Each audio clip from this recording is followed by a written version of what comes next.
गांव के बीचों बीच एक बहुत पुराना पेड़ था। लोग कहते थे अब ये ज्यादा दिन नहीं टिकेगा, सूख चुका है। एक दिन आंधी आई, तेज हवा, धूल, बारिश। सब लोग घरों में छिप गए, लेकिन उसी सूखे पेड़ की एक टहनी पर एक छोटी चिड़िया ने अपना घोंसला बना रखा था। उसके अंदर उसके नन्हे बच्चे थे।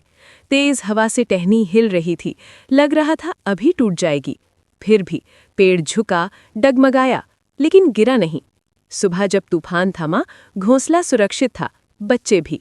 लोगों ने पहली बार समझा, वो पेड़ सूखा नहीं था, वो किसी का घर संभाल रहा था।